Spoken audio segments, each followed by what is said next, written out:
Okay. Okay. My name's Charlotte, by the way. I'm going to be writing your pre-sentence report. Has anyone explained to you so far what the pre-sentence report is, what sort of information we'll talk about today? Very basically, I was told that interviews, some kind of advice, some kind of rehabilitation. I still don't know what rehabilitation I need because I shouldn't be charged. I shouldn't be even convicted because the supposed victim, she lied in the court. She committed perjury, but nobody took that seriously. So it's a forged conviction anyway. Okay, so okay, that's fair enough if those are the views that you have. At the end of the day, you have been convicted though, so we have to go through this process. So essentially the court's want to get your view of the offence, and also a summary of what we call your current circumstances. That's like things like accommodation, so where you're living at the moment, and if you live with anyone, if you're working or signed off from work, what your income looks like, if you want benefits. If there's any health problems, that's physical health and mental health. If you take any drugs, if you drink alcohol, if you have childcare responsibilities, that sort of information. And then my job is to look at that and see what sentencing options are appropriate, basically. Okay. So you were found guilty at trial, after trial, and you're saying that the victim lied while she was my solicitor or the appointed solicitor understood that very well. Okay. Because when in our considerations during her statement, he came to me almost in private, and I told him, look, she said that she was in pain for several times. But her statement says that she was in the supermarket where the incident happened to buy painkillers, which means that she was already in pain. So the pain she told to the doctors about that she felt after the incident, she already had it. So that's one of the points. The second point is that no evidence of the injuries was presented, a part of the medical report which repeated what she said. Okay. So no exams was made. No, if there was a bruise, which is enough for turning this offense from common assault into ABH, the bruise wasn't visible and no scan was done. And she said, I couldn't do an X-ray because of the baby. But to see a bruise, you don't have to do an X-ray, because the X-ray only see bones, it doesn't see tissues. So she lied. And when was asked about the scan, Ash couldn't do a scan because of the baby. No, but the scan is done, for example, to the baby itself, to see the sex of the baby. And if the baby has... So that is different. There's different medical procedures, but okay. It's the same scan. It's the same. It's the same. An MRI scan is different to a baby scan. The machine is exactly the same. It's the same I use. For example, to see my wrist, the information I have in the tendons is the same. So going back to the day last April in 2024, April 2024, where at the co-op, can you tell me what happened on that day from your point of view? What happened? That day was not the first time. It was the third time. Right. In the 6 months before or 5 months before, she told the mental health team from Merton that the only day I was in her shop or her father's food shop, I was grooming her. Filming? Sorry? What would you say that you were what? Grooming her. Grooming her. Okay. Touching her. Right, but she probably was not expecting that I had a camera on. And the camera was recording me, accidentally recorded her in a few seconds, and it shown that there was no grooming at all. The story she told was a lie.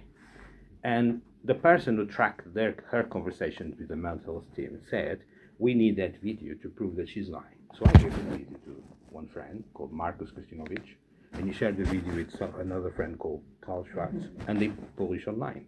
And then they sent to her. They had a number by somehow, and they sent to her. She was, sorry the expression, she was pissed off. She texted me with insults. Her father texted me with threats, and etc., etc. I ignored. Since then, both her and her father were going to meet me in the Coop supermarket where the incident happened, to ask me to take the video down.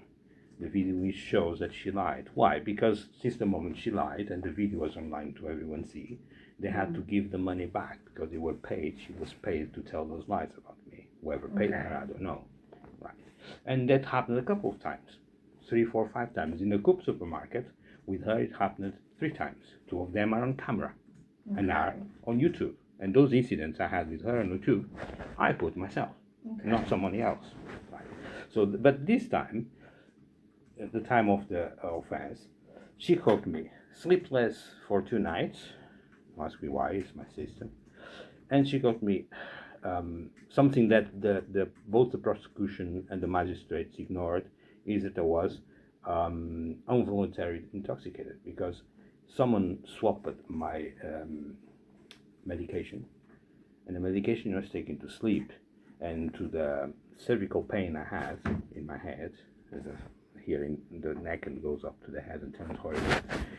Someone swapped, and they were stronger than I thought. It didn't took the pain, but left me completely out of my mind. And when she was there insisting to take the video down, first of all, at the time I was not wearing the contact lenses. I had my camera on. I put my camera straight to her. Why? In case she threatened me, her face would be there. She couldn't say that wasn't her. You understand? Okay. Then she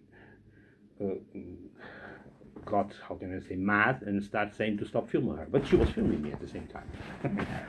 Right. And then she blocked my way. I wanted to go out. I had paid my shops.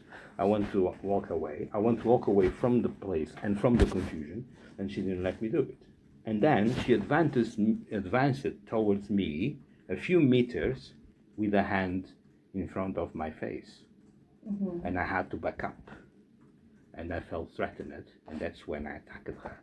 And the law says, it's part of the CPS rules, if a man feels that he's going to be attacked, he doesn't have to wait to be struck. He can defend himself in advance. There's a name for it. And both the prosecution and the magistrates ignored that, and that's why I shouldn't be convicted. Okay. That's one of the things. The second thing that I haven't heard of that law, to be fair, and I work in the criminal justice system, so... I can show you. It's a case law. Okay. It's a decision of a judge. Okay. And then you can search that. It's part of the CPS guidelines. It's there. Okay. Yeah. It's called preemptive strike, something like that. And that's the first thing. The second thing is the injuries, that there was no proof of injuries. If there is no proof of injuries, that's not ABH, it's common assault. If it's common assault, it has to be prosecuted within 6 months of the offense. So I should be prosecuted before the end of November, and I was prosecuted in March. So I was out of time. You understand? So I was wrongly prosecuted, and I was wrongly convicted. Okay. Understand? Only because her father, no people has power. Because her father, 2 days later, attacked me, left me with a fractured skull. I had to go to hospital. He was arrested. Okay. He called someone, and the officer who arrested him was sacked. They think I do not know that, but I know. And another thing, the prosecutor is from the same country they are Jamaican. Okay. So the decision was biased. You understand? There's plenty of stuff that was wrong, and the magistrates ignored it. Okay. You understand? Okay. So you did attack her, but you're saying it was in self-defense with this preemptive strike that you're saying. Okay. Is there anything else that you would like to say about the offence that we haven't already talked about? No, I think that's all, because that's how I feel. I feel that was a miscarriage of justice. Yeah. Okay. I know that because I know even Donald Trump complained. He asked someone to quash my decision. I don't know if it's gone through. Okay. You see, even Donald Trump in the other side of the Atlantic, he knows what is going on, and he asked it to quash the decision. Okay. He has no power here. That's his problem. Yeah. So in terms of accommodation, then, in terms of housing, do you live with anyone at the moment? Since that incident, I was evicted, and I have been homeless. Okay, so have you been rough sleeping, or have you been sofa surfing, or staying with friends? It's rough sleeping because, despite this, a protected and sheltered place is not mine and not exactly authorized. Okay. So. Okay. And were you evicted because of the conviction or because of the arrest? Apparently, I was evicted for something else. Something I didn't do was someone set out a fire in the house and then told the landlord and Right. told the police that was me. And I think all the evidence points to someone else. But Yeah, you've not been done for like arson or anything. no, Okay. I was arrested but not charged. Yeah. Even because there is evidence in my favor. There's people who witnessed it. That's okay. Yeah. Fingerprints are in somewhere, but the fingerprints were already there before. Yeah. Okay. So And you've not been able to find alternative accommodation? someone doesn't want me to get. Someone is preventing me. What do you mean someone is preventing it? Because someone called all the landlords. He said, "I'll take this guy." Amadeu was witness in the congregation I attend. Someone was trying to find accommodation for me. He found accommodation for me, but the same people called them back and tell, "Do not take this guy because he put fire in the house." I didn't. Okay. Right, so everybody stays afraid. Oh, if he did that there, he's gonna do Yeah. this sooner or later. It's better not take him. We don't know exactly who he is. You understand? So Yeah. I put myself in their shoes, and that's how I see things. Yeah. And that since then, I'm not just once in a while go to a hotel when I receive my benefits. I have a full shower, shave, etc. But the rest of the month is complicated. Are you working at the moment? No, I'm on benefits. On benefits. Are you signed off from work? No, I resigned in March this year because I was already off sick for 4 years, and it didn't make any sense to continue employed by them if Okay. so. And it didn't impact on the benefits because if you resign, you might lose your benefits. But I explained it to the Universal Credit the reasons why, and they said the reasons were reasonable, acceptable. Yeah. What were you doing before you went off sick? What did you work I was domestic assistant in a care home. Problem. Oh yeah, sorry, the chairs are really broken. This room is like a Because I was graveyard trying to of be broken chairs. comfortable, but I couldn't because otherwise I'm fell sorry asleep. about that. This one is completely broken. Yeah, they're all broken. This is not But I can sit in this one, and I'm not gonna fall asleep. I was just. Yeah, no worries. It's better. Yeah. So you're receiving universal credit. Yeah. Do you know how much you get from universal? 820. And do you claim any other benefits, like PIP or anything like that? No. What I have, the universal credit is less than £400. So the rest of the money is because I was after medical, I was considered to have limited capacity for work and working medical treatment. So far, that's how it is. There is some pressure on the to cancel that part, but so far they didn't do it. Yeah. Okay. And what was the sickness that stopped you from working? At the time, I started to have stomach and bowel problems. Stomach started to have nausea, vomiting. Then I did exams and was detected H.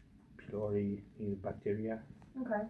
That is just a bacteria, but the effects long term could be stomach cancer, etc. Okay. Right. So, yeah. And any mental health difficulties? I don't have, but there are people who report me for things I don't do. Okay. For example, the victim, Eva Brown, was one of those. That I groomed, people are talking that I have suicidal thoughts. I never had suicidal thoughts. Despite my situation, I'm a very happy person. Okay. And any current physical health problems? Still have, yeah. Recently I did exams to detect extreme fatigue because I have symptoms of that. So exams had to be repeated. I don't know why, but someone detected conversations between someone in the MI5 and my son, and they published at the Twitter that conversation said that my first exams, blood exams, it was about in July, detected polio. Okay. So the second exams that I did, I will discuss with my GP next Monday, so I don't know what they saw. Yeah. Okay. And do you have any children? Any under the age of 18? No, I have no children at all. Okay. And are you in a relationship? No, not at all. In terms of support, do you have a support network at the moment, like friends or family? No. No. All my friends don't need their vaccine. Okay. Don't need them anyway. Okay. And do you use any drugs at all? Any cannabis? Never No? used. Do you drink alcohol? No. Not this year. I didn't touch alcohol yet.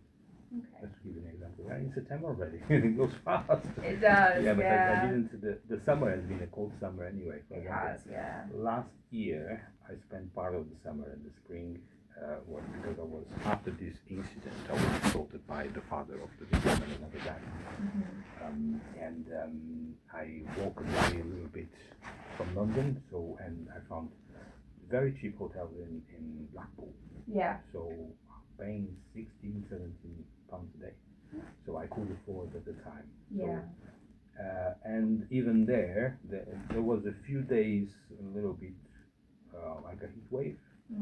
So I think maximum I drank was one beer. So one beer for the whole year. Okay. So this year has been quite a cold summer. I didn't touch. Yeah. Not even remember to go to the supermarket and see. Oh, I think it did today. No, not at all. The weather is not. Fair enough. It's not inviting. Okay. Is there anything else that I haven't asked you that you would like me to add into the report?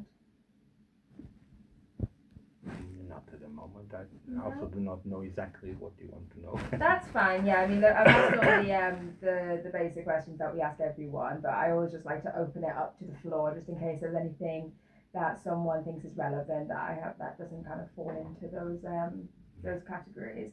But I mean, in terms of sentencing, so there are three options that the courts are looking at. There's a community order, which would come with specific requirements that you would have to complete as part of that order. And there are two custody sentences that are potential. I know that the court are looking at all options. So the first custody it's what we call a suspended sentence order.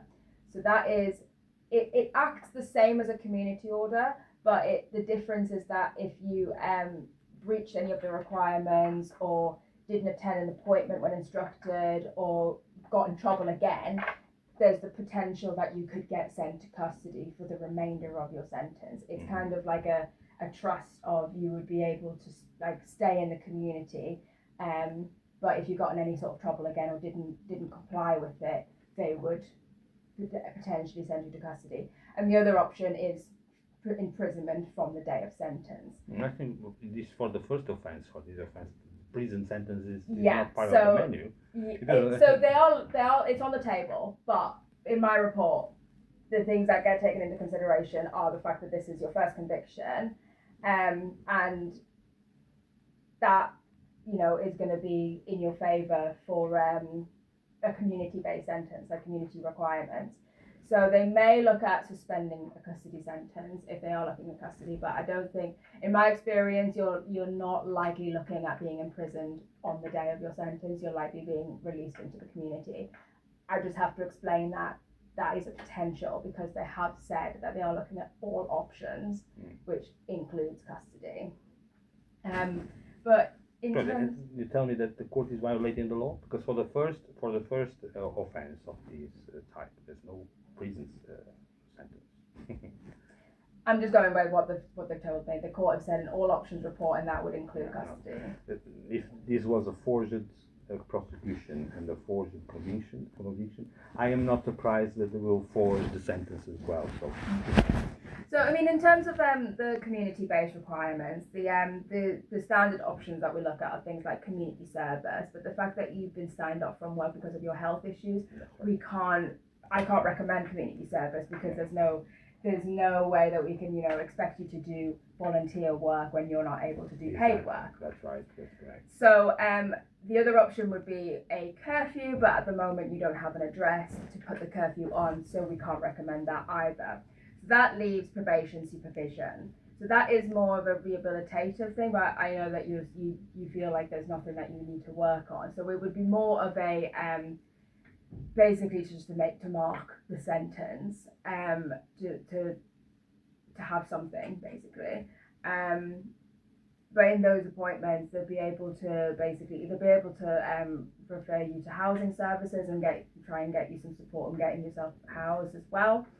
and go from there with making sure that these sort of things doesn't happen again. So if that means that if there's any way that we can protect you from the victim and her father and vice versa, probation will be able to help He's with going to court. I mean, he was in court 3 days after the trial of his case. For the assault on you. The assault, yeah. So, but because there was an impact of the assault in my eyesight, because I was not wearing glasses before, the judge postponed the sentence trial because he needs to know if the effect of the injuries is permanent. Yeah. Okay. Obviously, it doesn't need an expert. Anyone can see. If he was not wearing glasses, now he's wearing glasses because it's permanent. Because the loss of eyesight or the diminishing of eyesight is irreversible. But he wants an expert opinion, an expert report. I'm working already on it. I think the judgment was listed for the 26th of September. So her father, because he had a minor participation in the assault, might escape prison. But it might be fine. I don't know yet. But the other guy who did most of the injuries is swinging between 2 and 14 years in jail. So, and that's what I'm working on. He's Polish, so he might run away from the country. He actually ran away twice. He ran away in December. I told the prosecutor already. To Poland, but he can't cope with the life in Poland and his family because he's gay and the family business actually. Right, okay. So do you know, know of the the victim and her father and the people that attacked because you? they had a restaurant right below the building I was. Right, okay. Yeah. It's not normal people because everything that was happening wrong in there, he was blaming me. For example, someone painted a window in the roof of the glass roof of his restaurant. He blames me because the window of my room was next door, but my window was blocked. You understand? I didn't have the handle in there. So I remember that the previous restaurant owner, because there was another owner there, someone broke that glass, and she blamed me to the police, and the police came to my room and see how the circumstances if would be possible. And they immediately, as soon as they arrived there, they realized it wasn't me. And then one of my neighbors, who is now in Poland, said, no, who broke the glass was not him, was a storm. And then he took them to the window, to the kitchen window, and showed them the chimney on the next building collapsed. Right. And during the, I think it was the storm Eunice, about 3 years ago, it broke everything down and fell on the glass roof and broke it. And he said, if you check the corner, it's still part of the rubbish there. Okay. And the police understood him was the fraud. But anything that happens there, her father blames me. So the court might look at imposing a restraining order just to basically prevent you from going back to that restaurant, so you don't go across either. Because I'm not living there to make it. Yeah. Okay. So I still have to go to that road, but it's just on the corner. So you don't need to cross there. Yeah. What else do you go on on that road? Because I'm a Jehovah's Witness, and the Kingdom Hall, which I attend, is there in the corner. But it's on the corner of the road with another road. What is the one you say again? Okay. So actually, it's the same. It is Alexander Road. You go all the way up, and then Hayden's Road starts on where it's traffic lights. Yeah. And the other side there is the Kingdom Hall. The restaurant is about 150 meters ahead, so I don't need to go through there. For example, yesterday I was in Wimbledon and I took the train, and the station is between the station is to go from the station to the Kingdom Hall. I have to cross in front of them. So what happened? As soon as I entered in Hayden's Road, I go out because there's an intersection there, and I go on around like this. For example, imagine this is Hayden's Road, the station is here, the restaurant is here, Kingdom Hall is here, and there is another road here, so I did this. So you bypass it. Just not cross in front of them. Yeah, so continue doing that, and you know, because they know a guy in the Netherlands, in London, who looks exactly like me. They're able to pay that guy, and they did already, to wear clothes like me, and to go there, to provoke them, insult them, etc., and recording videos of it, because they already did that. Okay. You understand? The name of the guy is Arne.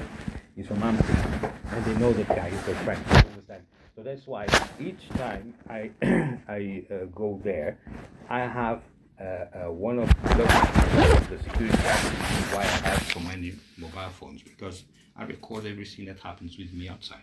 Okay. I don't record other people, I record myself. Okay. So if they say that I was there and I did it, because they were going to do that, to put me in prison, I recorded with my main phone and I put on YouTube. And I explained why I was recording. And since then, they quit. But that's the thing, I avoid to go to cross in front of the property, because I know what they are able to do. Because there are people who live on the lie, and that's how they survive. Yeah, just continue ignoring them and and avoiding them, and the court, like I say, might impose a restraining order. If you were caught ever having any sort of like contact with them, you may be in breach of that. But that's up to the court to decide with that as well. Do you have any questions? No, so then the question might be, when is the next interview, if there is one? So there's not going to be no more interviews after this. You're all done. All you need to do now is attend court on the 2nd of October. Okay. For your sentencing. Okay, that's all you need to do, is come back on the 2nd of October. 2nd of October, at which time? Let me have a check for you. 10 o'clock. 10 o'clock. Yeah. And then they will decide what sentence? Yes. So you'll be sentenced on that day. Right. Yeah. And you said that there is 3 options: suspended sentence, community order, and imprisonment. So, but like I say, you're likely going to be looking at a community-based order. So that would be either a community order or a suspended sentence. Okay. So if it's a suspended sentence, I know what it is. Right? They'll explain it to you in the courtroom as well, and if you've got a solicitor, they'll be able to explain it more. Right. But if you have any more questions, it's a community order, what might be? So the community order will again be the probation supervision. The suspended sentence order and the community order are basically exactly the same. You'll still be expected to do the requirements attached to it. The difference is that with the suspended sentence order, if you get in any more trouble, they might send you to prison. If you get into any more trouble while on a community order, it's a further offence, but they wouldn't necessarily send you to prison straight away. Okay. Okay? All right. That's the only difference between them. Okay, that's fine. Okay. Thank you so much for coming.